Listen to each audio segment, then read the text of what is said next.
क्या है, two lines passing through the point 2,3 intersect each other at an angle of 60 degree. तो दो line है पासिंग थ्रू द पॉइंट 2,3, तो दो लाइन जो है वो 2,3 से दोनों ही लाइन पास हो रही है, बोल रहे हैं ना, passing through the point 2,3 intersect each other at an angle of 60 degree. तो इसमें ऐसा हो गया, हमने कहा कि हमारे पास जैसे दो लाइन्स हैं, तो दो लाइन्स हमने बना ली, एक लाइन तो ऐसे हो गई और एक लाइन ऐसे हो गई, ठीक है। दोनों लाइन्स को आप नेमिंग कर दो इसकी, ये वाली लाइन हो गई ए बी और ये वाली लाइन हो गई सी डी। अच्छा, two lines passing through the point 2,3, तो दोनों लाइन जो है वो 2,3 से पास हो रही हैं, इसको पॉइंट पी बोल दो।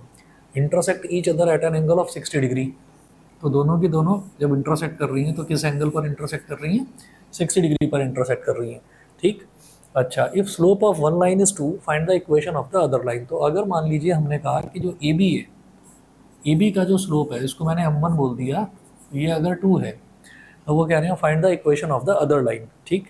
तो हम ऐसा करेंगे कि let the slope of A B be m1 is equal to 2, bracket में लिखिएगा given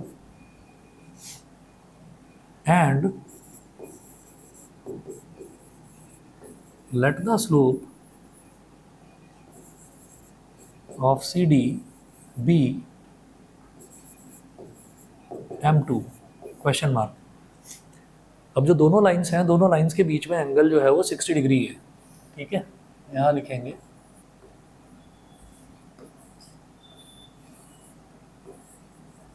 given angle between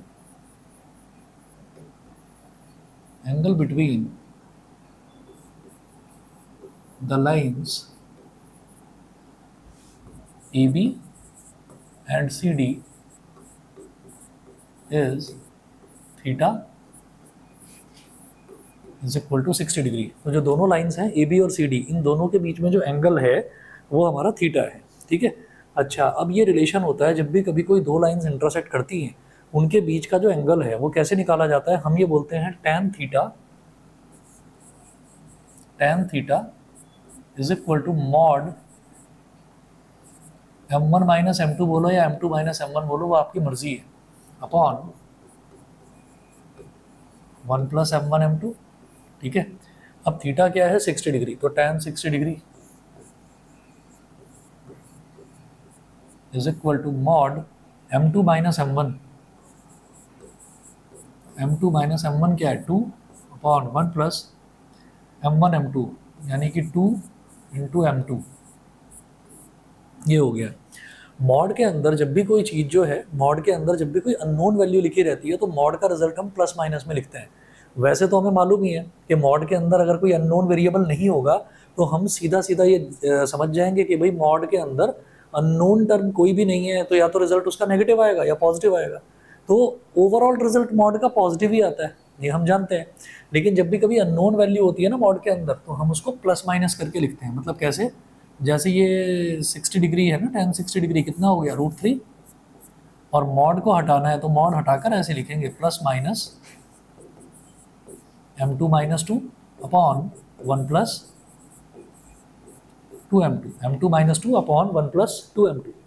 online वाले बता दें भाई, यहाँ तक क्लियर है? Clear sir. ठीक है, चलिए जी आगे चलता हूँ फिर।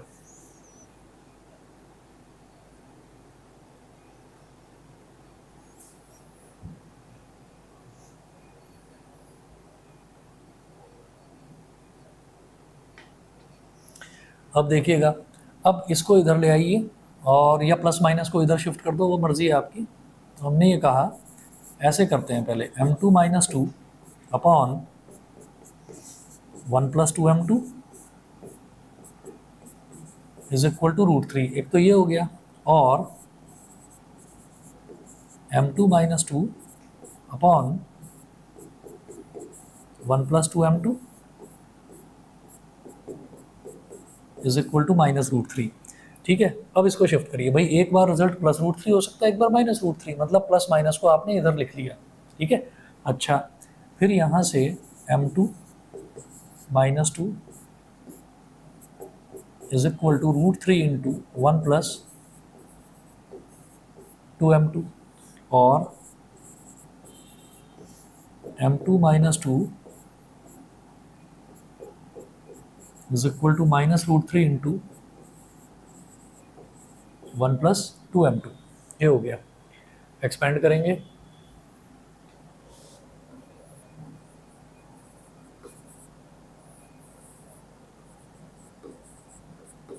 m2 -2 इज इक्वल टू, इसको एक्सपेंड करेंगे तो √3 into 1 is √3 plus 2√3m2।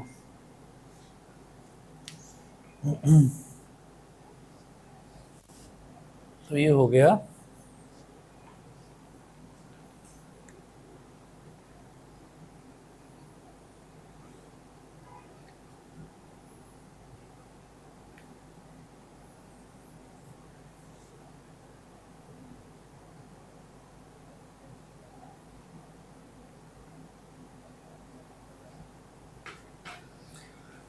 Is equal to √3 into 1 is √3 and √3 into 2m2 is 2√3m2 plus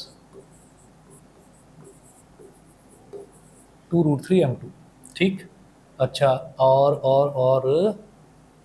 और दूसरा वाला देखें तो m2 -2, दूसरा case is equal to -√3 into 1 is -√3 and -√3 into 2m2 is -2√3m2, -2√3m2। ये हो गया। ठीक है, इसके बाद क्या करिएगा, m2 वाले टर्म्स को लेफ्ट हैंड साइड में ले आओ, तो क्या हो जाएगा m2 minus 2√3m2, m2 minus 2√3m2 is equal to √3 plus 2 और m2 plus 2√3m2, m2 plus 2√3m2 is equal to 2 minus √3। ये हो गया। अच्छा, और चलते हैं जी आगे। ये अब m2 कॉमन ले लूँगा मैं, तो m2 ले लिया कॉमन, तो यहाँ क्या बचा 1 minus 2√3, 1 minus 2√3 is equal to √3 plus 2। ये हो गया। और इस वाले केस में भी m2 ले लिया कॉमन, ब्रैकेट में क्या बचा 1 प्लस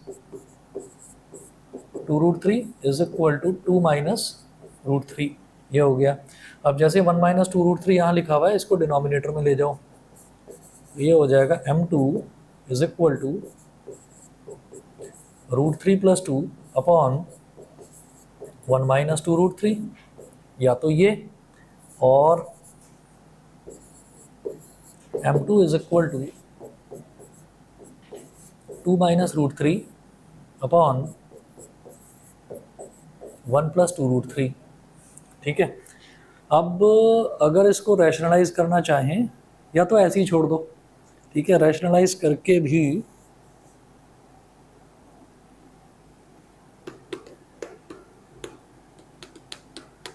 बड़ा लंबा आ जाएगा। इनका स्लोप क्या आ रहा है, इन्होंने इसी तरह से लिख रखा है, m की वैल्यू 2 प्लस √3 अपॉन 1 माइनस 2√3 या फिर 2 माइनस √3 अपॉन 1 प्लस 2√3। इन्होंने ऐसे ही लिख रखा है, हम भी ऐसे ही लिखेंगे, है ना, रैशनलाइज नहीं करते। तो हमारे पास ये स्लोप हो गया।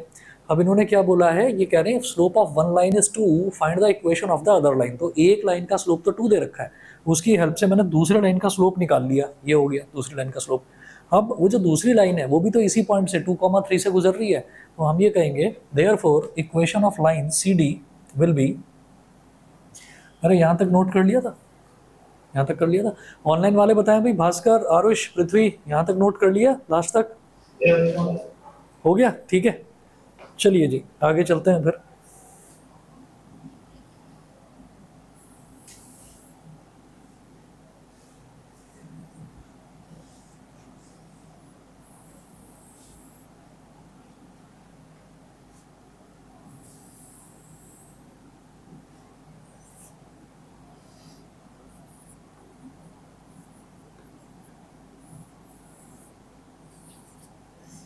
Therefore, equation of line CD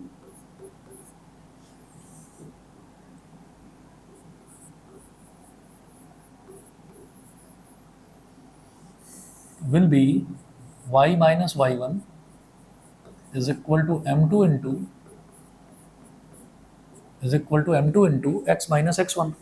ठीक है, अब y माइनस y1, तो x1 y1 क्या है 2,3, x1 y1 है 2,3, तो y माइनस 3 इज इक्वल टू m2। मैं पहले वाला केस ले लेता हूँ, ये वाला √3 + 2 वाला, तो √3 + 2 या 2 + √3 बोल दो, एक ही बात है, 2 + √3 अपॉन 1 माइनस 2 √3।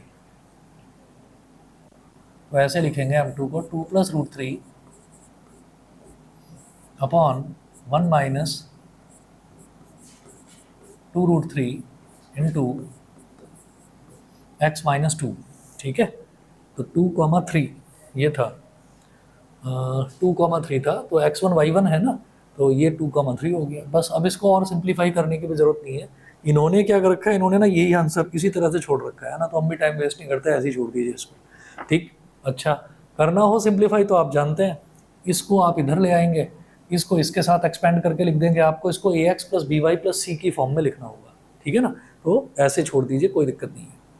और या तो ये हो गई लाइन की इक्वेशन, या फिर y माइनस 3 इज इक्वल टू, इस बार m2 को क्या लिखेंगे 2 माइनस √3 अपॉन 1 + 2 √3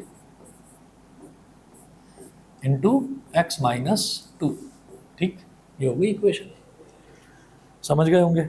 इसके बाद आगे देखते हैं एग्जाम्पल नंबर 9। ये जो एग्जाम्पल नंबर 8 अभी हमने करा ना, ये एनसीईआरटी का है। एनसीईआरटी का कोई भी एग्जाम्पल है तो इंपॉर्टेंट है। एग्जाम्पल नंबर 9 देखिएगा, find the equation of the line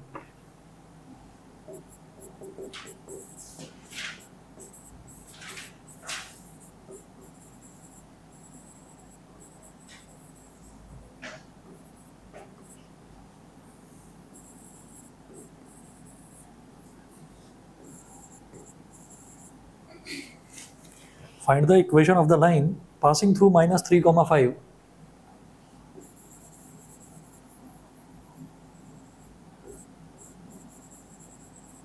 passing through find the equation of the line passing through -3,5 and perpendicular to the line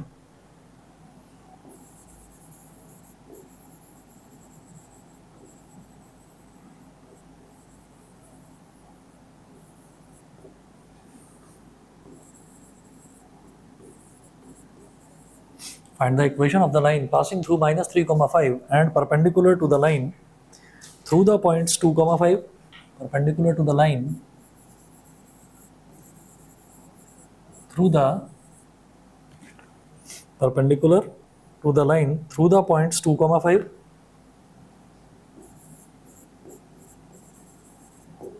through the points 2,5 and -3,6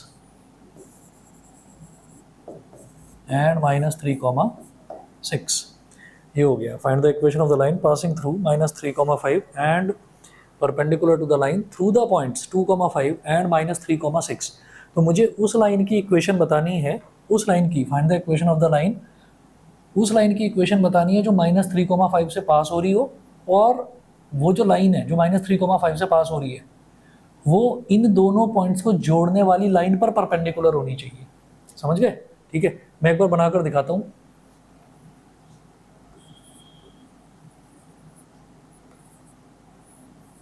हमने क्या करा, ये दो पॉइंट्स दे रखे हैं 2,5 और -3,6। इसको बोल दो ए है 2,5 और बी है -3,6।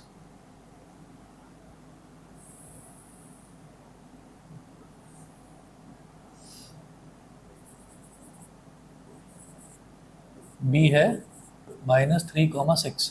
ठीक है, तो 2,5 और -3,6 ये दोनों पॉइंट्स को हमने ज्वाइन कर दिया, तो ये लाइन हो गई।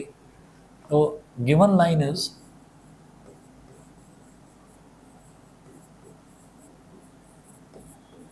AB and required line and required line passes through -3, 5 and perpendicular to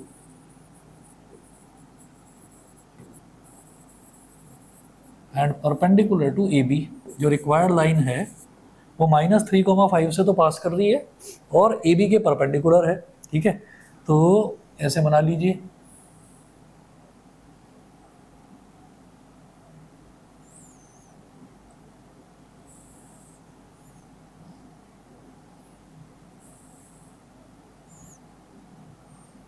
हमने ये कह दिया कि ये वाली रिक्वायर्ड लाइन जो है वो CD है और ये किस पॉइंट से पास कर रही है, -3, 5। यहाँ लिख दो, हम पॉइंट P लिख दो इसको, -3, 5। ठीक है, तो अब हम ये कहेंगे कि AB का जो स्लोप है उसको बोल दो M1 और जो CD का स्लोप है इसको बोल दो M2। रिक्वायर्ड लाइन का स्लोप M2। अच्छा, दोनों परपेंडिकुलर हैं आपस में, तो हम यहाँ पर लिखेंगे स्लोप ऑफ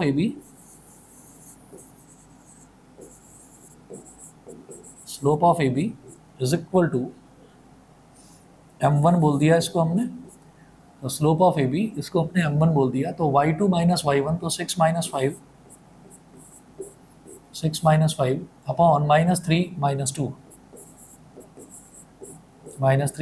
तो 6 माइनस 5 इज 1, -3 -2 इज -5, तो -1/5।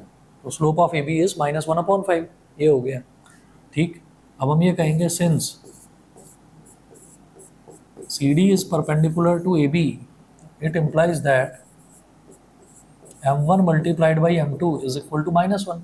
अगर दो लाइंस परपेंडिकुलर होते हैं तो दोनों के स्लोप का मल्टीप्लिकेशन -1 के बराबर होता है, तो M1 कितना है, -1/5 multiplied by M2 is equal to -1। Minus से माइनस कट गया, M2 कितना हो जाएगा, 5।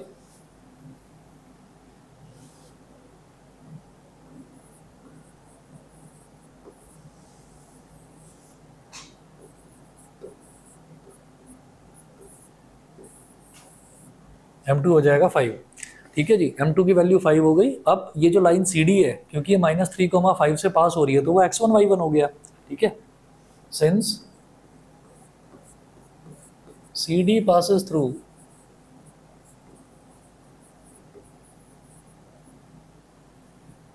-3, 5, therefore x1, y1 is equal to -3, 5। Therefore, equation of line CD is equal to y minus y1 is equal to M2 into x minus x1। ठीक है, तो y minus y1 क्या है, 5, M2 कितना है, 5, M2 5 आया ना, और x माइनस x1 यानी कि x माइनस -3, तो कितना हो गया, x प्लस 3 हो गया। तो y minus 5 is equal to 5x plus 15। इसको इधर लेकर आओ, -5x plus 1y -5 -15 is equal to 0। -5x plus 1y -20 is equal to 0। तो ax plus by plus c is equal to 0 की फॉर्म में हमने इसको लिख दिया। ठीक है जी, इसके बाद एग्जाम्पल नंबर 10 देखिए, ये भी एनसीईआरटी का है। अलाइन, यहाँ तक नोट कर लिया, ऑनलाइन वाले बच्चे बताएं भाई। Yes sir. हो गया आरुष?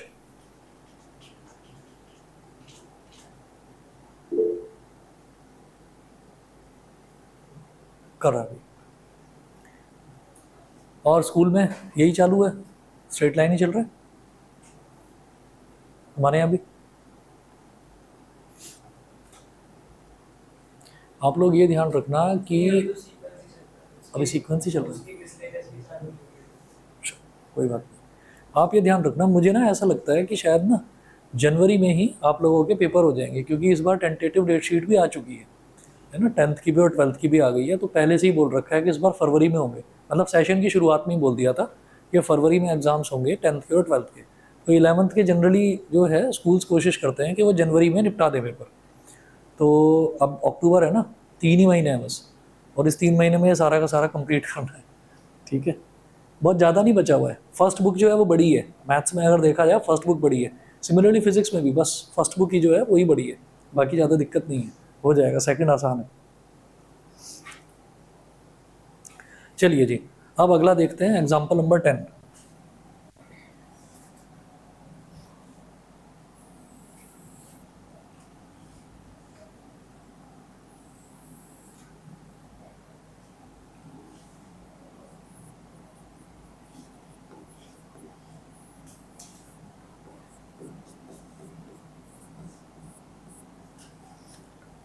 एग्जाम्पल 10, इसमें देखें, a line perpendicular to the line segment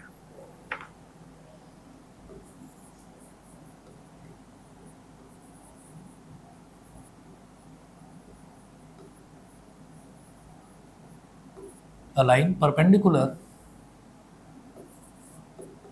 to the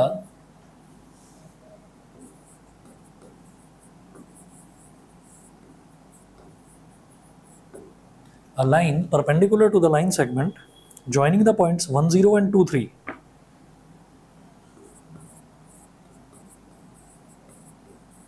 joining the points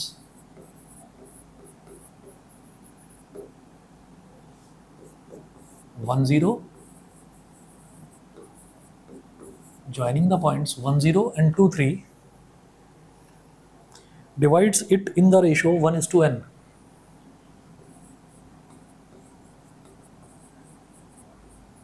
divides it in the ratio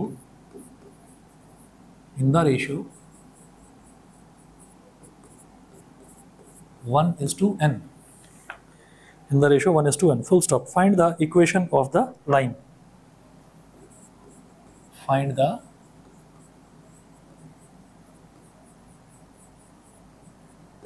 equation of the line. ठीक है, सेक्शन फॉर्मूला याद है? Section formula m1 x2 plus m2 x1 upon m1 plus m2, ऐसे ही m1 y2 plus m2 y1 upon m1 plus m2। ठीक, try करिए section formula से, 1 minute में आएगा। ठीक है, जो आंसर आएगा वो n की टर्म्स में आएगा, n निकालने की कोशिश मत करना, आंसर n की टर्म्स में आएगा।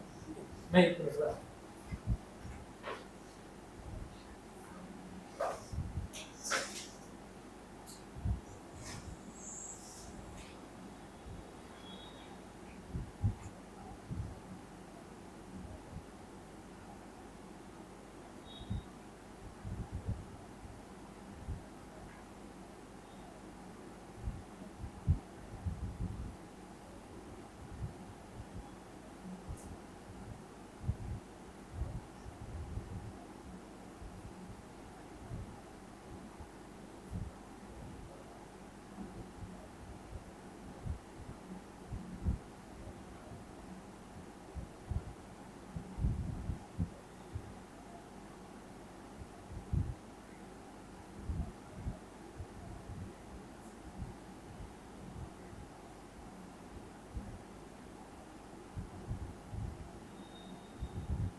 चलिए, a line perpendicular to the line segment joining the points 1 0 and 2 3.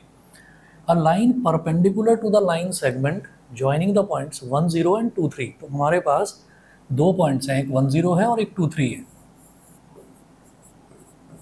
तो पहले इन दोनों को ज्वाइन करने वाली लाइन बना ली हमने। इसको मैंने ए बी बोल दिया, तो ए हो गया 1,0 और बी हो गया 2,3। ठीक है। अच्छा, a line perpendicular to the line segment, तो एक लाइन है जो इस लाइन सेगमेंट पर परपेंडिकुलर है। चलिए जी, ये हो गया। इसको मैंने बोल दिया सी डी, इस लाइन को मैंने सी डी बोल दिया। Divides it in the ratio 1:n। तो ये वाली जो लाइन है ना, ये इस लाइन को, ए बी लाइन को, ये 1:n के रेशियो में डिवाइड कर रही है। 1n, ये वाला जो पॉइंट है इसको P बोल दो। ठीक है। तो याद करिए सेक्शन फॉर्मूला में क्या था। अच्छा, और ये क्या है, परपेंडिकुलर है, इसके परपेंडिकुलर है। तो सेक्शन फॉर्मूला में क्या होता है, ये वाला कोऑर्डिनेट्स होते हैं x1 y1, ये वाले होते हैं x2 y2, और इसको क्या बोलते थे, m1 m2, है ना, m1 m2। तो मैं जो ये पॉइंट है, पॉइंट ऑफ इंटरसेक्शन, इसके कोऑर्डिनेट्स निकाल लेता था सेक्शन फॉर्मूला में। तो मुझे इसके कोऑर्डिनेट्स निकालने होंगे। जब इसके कोऑर्डिनेट्स निकालेंगे तो वो लाइन सी डी पर लाई करेगा पॉइंट पी, तो वो x1 y1 आ जाएगा मेरे पास एक तरह से। वो x1 y1 आ गया। उसके बाद जब मैं ए बी का स्लोप निकालूंगा, x1 y1 x2 y2, A B का स्लोप निकालूंगा, तो सी डी उस पर परपेंडिकुलर है, तो सी डी का स्लोप भी निकल जाएगा, m1 m2 is equal to -1 करके। ठीक है। तो सबसे पहला काम क्या करिए, स्लोप निकाल लीजिए ए बी का। स्लोप ऑफ ए बी, इसको मैंने बोल दिया m1 y2 माइनस y1, यानी कि 3 - 0 अपॉन x2 माइनस x1, यानी कि 2 - 1। तो 3 - 0 इज 3, 2 - 1 इज 1। ये क्या हो गया, 3 हो गया। तो स्लोप ऑफ ए बी क्या हो गया, ये 3 हो गया। अच्छा, उसके बाद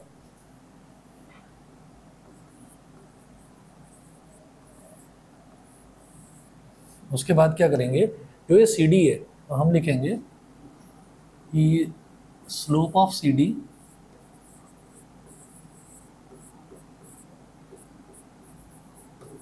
इसको हमने m2 मान लिया, since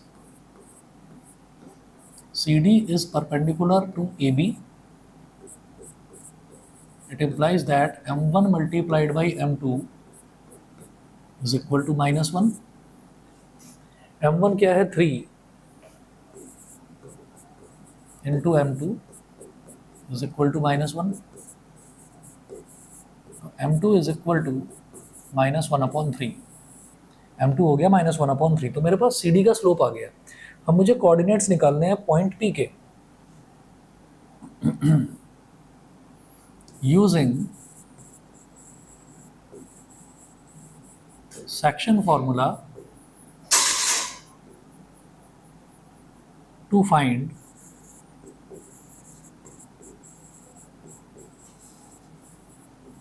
the coordinates, using section formula to find the coordinates of point P, using section formula to find the coordinates of point P, क्या होता है, m1 x2 plus m2 x1 upon m1 plus m2, comma m1 y2 plus m2 y1 upon m1 plus m2। ठीक। अब जरा देखें कि ये जो है, ये हमारे पास क्या हो गया, एक तरह से x1 y1। ठीक है, ये हो गया x1, ये हो गया y1। ये हो गया x2, ये हो गया y2, ये जो 1 है ये हो गया m1 और ये हो गया m2। ठीक है, मैं इसको अलग से इस वजह से लिख रहा हूँ क्योंकि हमने m1 m2 स्लोप को भी लिया है ना, और इत्तेफाक से सेक्शन फार्मूला में m1 m2 वो स्लोप नहीं होता है ना, तो मैंने इसलिए ये इसको m1 m2, उससे कंफ्यूज मत होइएगा आप। ठीक, ये सेक्शन फार्मूला वाला m1 m2 है, ये रेशो है। अच्छा जी, तो मैं जरा पॉइंट पी के कोऑर्डिनेट्स निकालना चाहता हूँ, तो क्या हो जाएगा m1 x2 यानी कि 1 into two plus m2 x1, तो n इंटू वन, तो ये हो गया 1, 2 plus n upon m1 plus m2 is 1 plus n, 1 plus n comma m1 y2, तो m1 y2 क्या हो जाएगा 1 इंटू थ्री, 1 इंटू थ्री मतलब 3 प्लस m2 y1 यानी कि n into zero, n into zero is zero upon 1 plus n।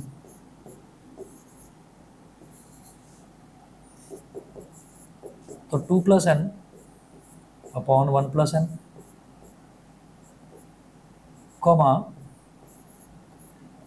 3 upon 1 plus n, 3 upon 1 plus n। ठीक है, तो ये हमारे पास कोऑर्डिनेट्स आ गए पॉइंट पी के। ठीक है, अब क्या करेंगे, therefore equation of line C D will B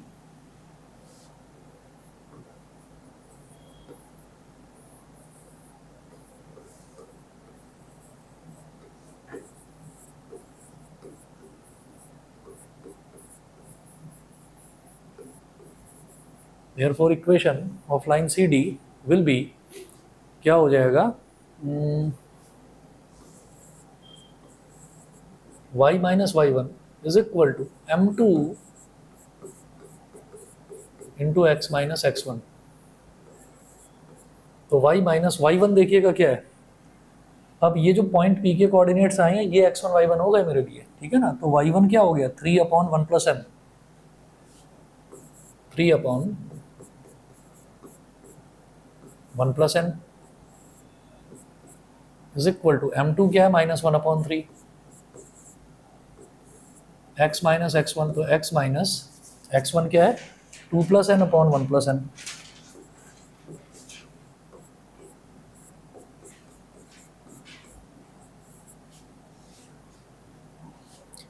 तो 1 plus n into y minus 3 upon 1 plus n minus 1 upon 3, 1 plus n into x minus 2 plus n upon 1 plus n। 1 plus n से 1 plus n cancel out हो गया। ठीक है, और इसको 3 को इधर ले आओ तो क्या हो जाएगा 3 into 1 plus n into y minus 3 into minus 3 is minus 9 is equal to minus 1 into 1 plus n into x, तो माइनस ब्रैकेट में 1 प्लस n इंटू एक्स और this minus into minus is plus, plus 2 plus n, ये हो गया। अब सब कुछ left hand side में ले आओ, वही A X plus B Y plus C is equal to zero के फॉर्मेट में लिखना चाह रहा हूँ, तो इसको इधर लेकर आ गए तो ये क्या हो जाएगा 1 plus n into X plus 3 into 1 plus n into Y, तो A X plus B Y plus C, C कैसे बनेगा minus 9 minus 2 minus n is equal to 0, 1 plus n into X plus 3 into 1 plus n into Y और minus n minus 11 is equal to 0। ठीक है, तो ये हमारे पास equation हो गई फाइनली इसकी। n प्लस 11 इन्होंने राइट हैंड साइड में लिख रखा है, n प्लस 1 इंटू एक्स और plus 3 into n plus 1 into y is equal to n plus 11, इन्होंने ऐसे ले रखा है। ठीक है जी, एक और देखिएगा क्वेश्चन,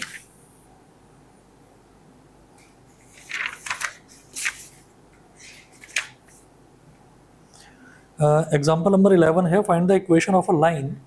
यहाँ तक नोट कर लिया भाई, ऑनलाइन वाले बताएं सभी बच्चे। Yes sir.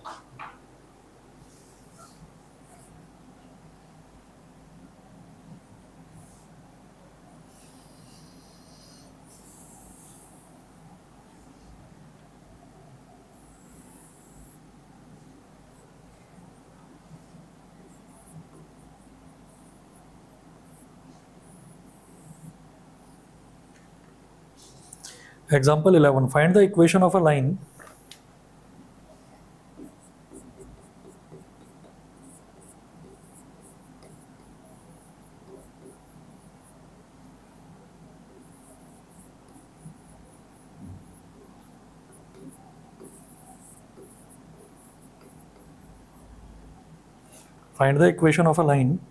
which divides the join of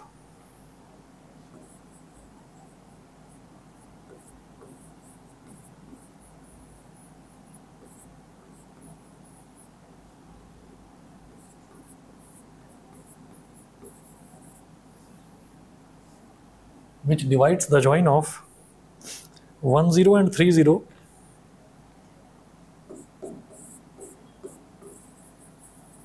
1 0 and 3 0 in the ratio 2:1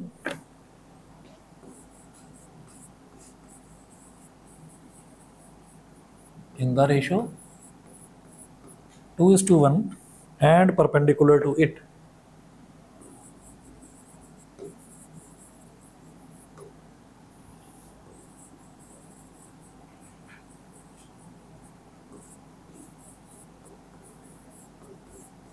and perpendicular to it. ठीक है, तो देखिएगा क्या पूछ रहे हैं, find the equation of a line which divides the join of 1 0 and 3 0 in the ratio 2:1।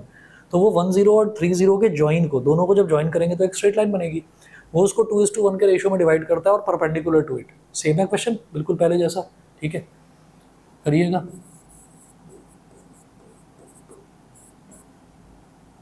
One 0 and 3 0, इसको point A और पॉइंट बी मान लिया। पॉइंट ए है 1 0 और पॉइंट बी है 3 0।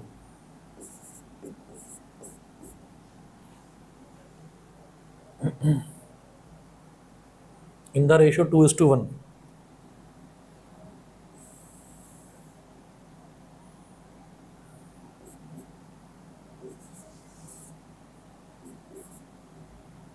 In the ratio 2:1। और ये वाला जो पॉइंट है इसको बोल दो पॉइंट पी। ठीक है, तो अब हम ये कहेंगे, अच्छा ये परपेंडिकुलर है, तो स्लोप ऑफ ए बी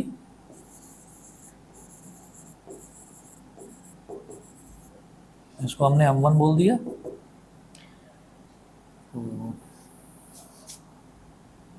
तो 0 हो गया, तो 0 हो गया।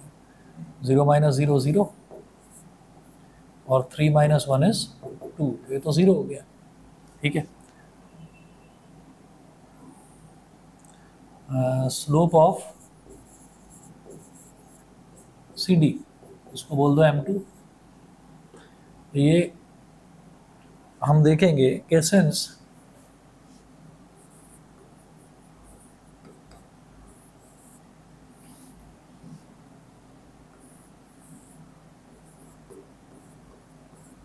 AB is perpendicular on CD या CD is perpendicular on AB, तो m1 m2 is equal to -1। अब m1 तो 0 है, -1 m2 क्या हो जाएगा, -1/0, यानी कि नॉट डिफाइंड हो गया। -1/0 बोलो, -1/0 ही बोलो इसको फिलहाल।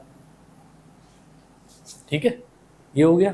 अब क्या करेंगे, हमें तो m2 की वैल्यू निकालनी, तो फिलहाल हमने देखा कि -1/0 आ गया। अच्छा, अब हम क्या करेंगे, कोऑर्डिनेट्स निकालेंगे पॉइंट P के। By section formula,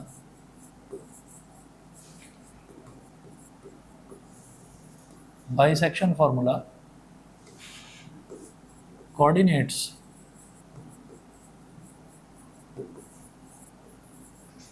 of point P, लिखो वही चीज m1 x2 + m2 x1 upon m1 + m2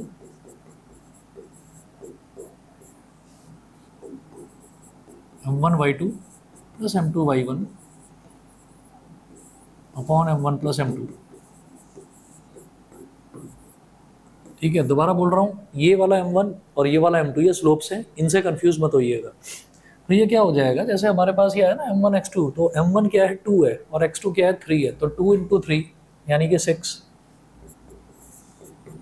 plus m2 x1, तो m2 क्या है 1 है ना, और x1 क्या है 1, 1 इंटू 1 यानी कि plus 1 upon m1 plus m2 यानी कि 2 प्लस 1 कॉमा m1 y2 क्या है 2 इंटू 0 तो 0 हो गया, m2 y1 1 इंटू 0 ये भी 0 हो गया, upon m1 plus m2 2 plus 1, 6 plus 1 is 7, 2 plus 1 is 3, तो 7 upon 3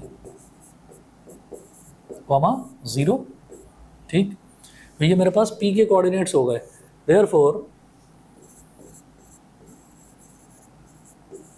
equation of line CD will be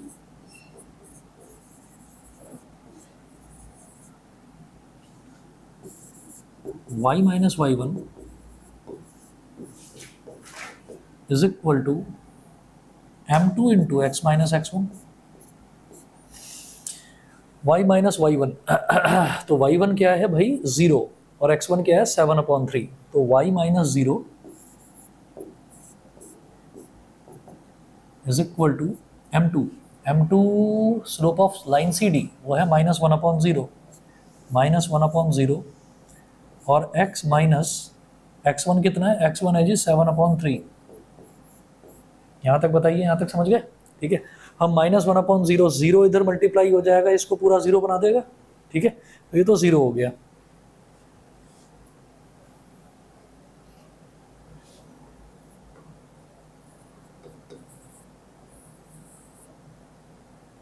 ये तो हो गया जी 0 is equal to -1 into x is -x और -1 इंटू -7/3 इज प्लस का 7/3। इस लाइन की इक्वेशन बनेगी x इज इक्वल टू 7/3। सही है? ठीक है, x इज इक्वल टू 7/3। हाँ जी बोलिए सर, इसमें जरूरी है परपेंडिकुलरली दिया होगा कुछ?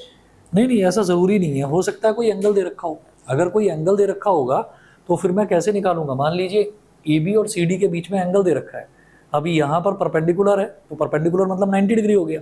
अब अगर मान लीजिए 60 डिग्री दे रखा है, तो मेरे लिए इसका स्लोप m1 और इसका स्लोप m2, तो वही tan 60 degree is equal to mod m2 minus m1 upon 1 plus m1 m2, ऐसे करके भी निकाला जा सकता है। तो जरूरी नहीं है कि 90 डिग्री दे रखा होगा, ये तो अभी हमने 2 क्वेश्चंस देखे, इनमें दोनों में ही परपेंडिकुलर दे रखा था, इसलिए ऐसा करा है। समझ गए? ठीक है जी, अगला देखते हैं जरा। एग्जाम्पल नंबर 12 है, 13 है, तो ये कोई ज़रूरी नहीं है, 1 मिनट वेट करिए। हेलो, हाँ जी, हाँ जी जी, बस मेरी क्लास ख़त्म हो रही है, मैं 5 मिनट में आपको कॉल बैक कर रहा हूँ, है ना, अभी कर रहा हूँ। हाँ जी, okay.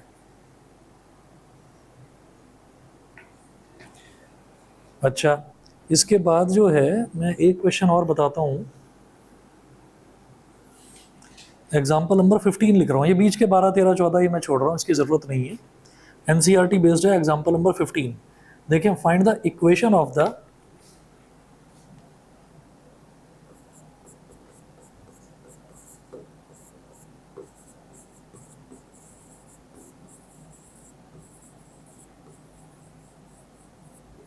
equation of the perpendicular bisector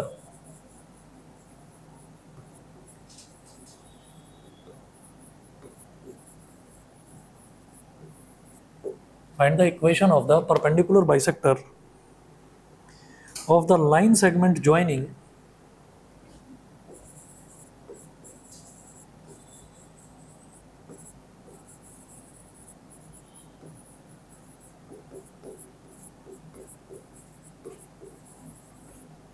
of the line segment joining the points 1 1 and 2 3, joining the points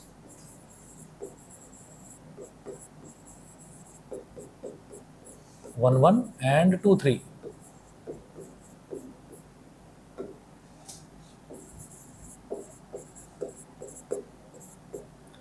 find the equation of the perpendicular bisector of the line segment joining the points 1 1 and 2 3। तो हमारे पास एक lines मतलब एक line segment है, ये मैंने ए बोल दिया 1 1 और बी है 2 3